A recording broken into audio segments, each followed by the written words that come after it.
From the New York Sun today, Dean Karayanis, the amazing historian who used to work with me on the Rush Show, as you may know, he's our historian too.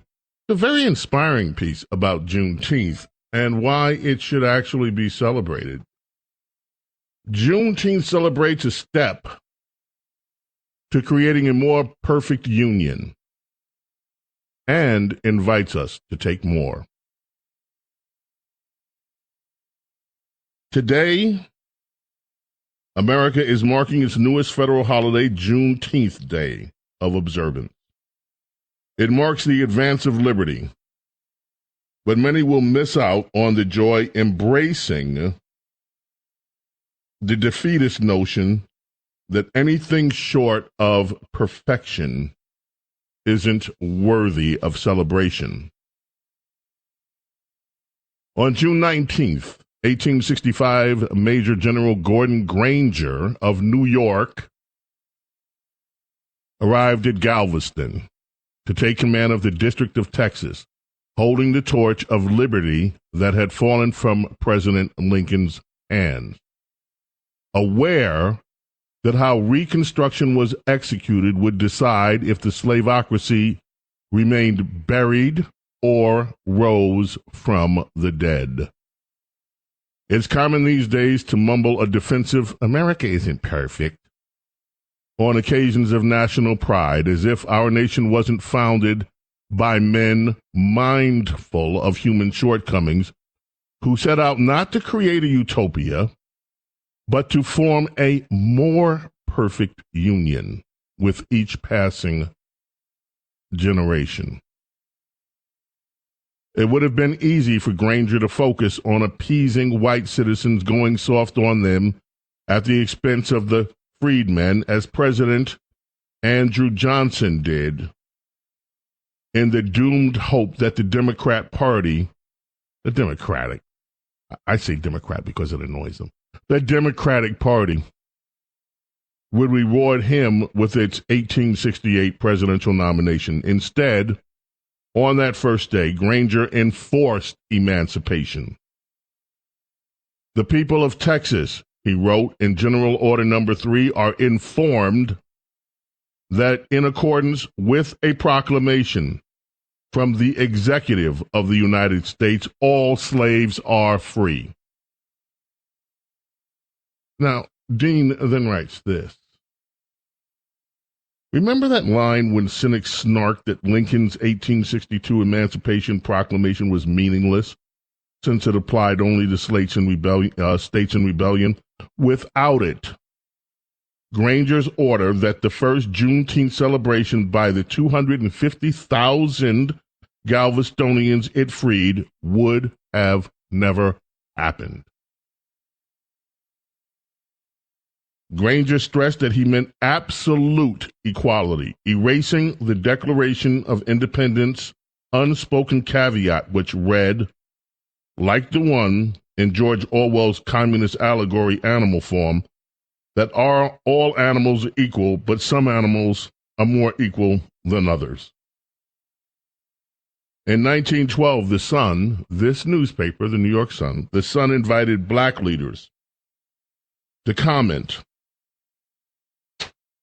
on the 50th anniversary of emancipation. Booker T. Washington reflected that it had benefited two races in the South rather than one.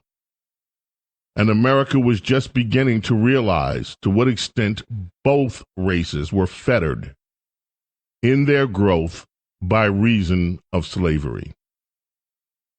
The nation, Washington contended, was beginning to realize how much more can be accomplished through free labor, free thinking, and free speaking rather than through slavery. Washington sought to inspire subsequent generations to address the imperfections his could not overcome. I'm going to stop there.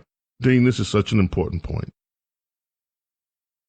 If you ever visit the Jefferson Memorial, you will find in it one of the most scathing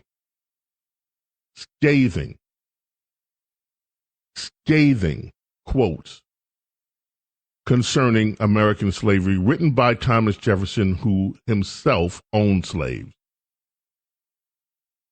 And basically, he bemoaned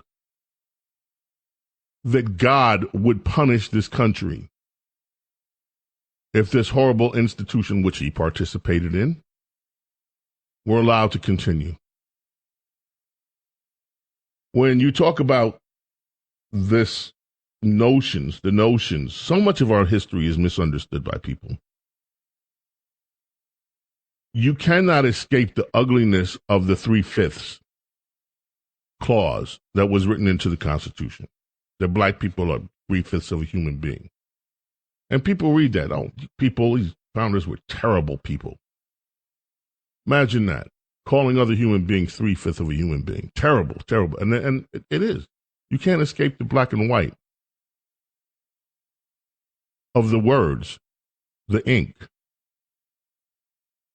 But because our history these days is so mangled with political activism and with ignorance, people don't understand why that was written into the Constitution in the first place. Again, cliff notes, because I don't have time to do a whole discourse on it. Without that clause inserted into this Constitution when it was, the slave states, because of the populations of the slave states, including the slaves, would have dominated the federal government. Dominated, without question, the entire framework of the founding of America.